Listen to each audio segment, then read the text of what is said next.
زه یو ورځ د ملګرو سره لګیا وم ما یې د برزخ د ژوند دومره سخت ژوند دی او د قبر ده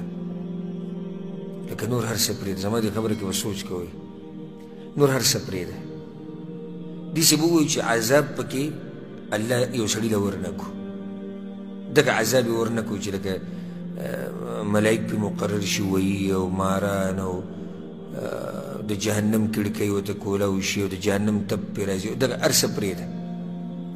یو سړي له الله دومره عذاب ورکړو هسې سوچ کوئ چې دی د قیامته پورې چې څومره وخت په ده تېرېږي هغه محسوسوي او په دې قبر کې پروت دی څه خیال دی د عذاب باره کې هم څه خیال دی چې یو سړی قبر کې پروت وي او محسوسوي چې له پاسه خاورې لاندې خاورې مخې ته خاورې شاته خاورې ګس ته خاورې ښۍ ته خاورې او دی پکې رابند شوی دی او د وتو لار نشتي چې صرف دغه عذاب وي په ده باندې دا زه هغه کم سے کم خبره کوم نور خو دا خو عذاب د قبر دا خو په روح باندې هم دی او کله کله څه ته راځي بدن ته هم راځي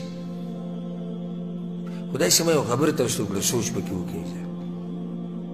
چې سړی قبر کې پروت یو په دې تنګ ځای کې نو چېرته د دغې کور هم سوچ کوئ که نه په دغه آبادۍ باندې هم څه دغه وکړئ ما خو تاسو سره ابوذر غفاري رضی الله عنه کیسه کړې وه که اخوات یو صحابي راغی ورسره کېناستو چې ویې کتو بس یو منګی پروت و کور کې او د هغه یو توره پرته وه دیوال ته یو ډال پروت و ابوذر وایي څه خواري ماري نه کوې کور کې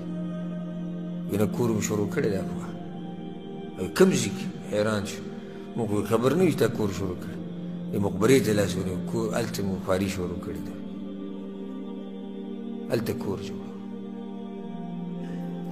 نو وی دا کور ملګري ورته وایي ابوذره دا کور نو وی دې کور باندې زه څه وکړم خواري مالک راته وایي چې ته به پکې همیشه نه اوسېږې وایي نو چې اوس مالک راته وایي چې ته به پکې همیشه نه اوسېږې نو هغه کور باندې څوک وایي خواري به څه وکړم زه خو دا پوره ده مالک نه مراد څوک دی الله وی مالک راته وایي چې ته به دلته همیشه نه اوسېږې نو چې همیشه نه اوسېږې چې بیا په دغه ګزاره کوو نو دا ښکلی کور دی چت دی او موږ لاندې پراته یو دا اوبه دي او دا سوری دی داسې ژوند هغوی تېر کړی دی اوس خباب رضی الله عنه یو دیوال لګیا دی جوړی وایي موږ هر څه خاوره کې ولګول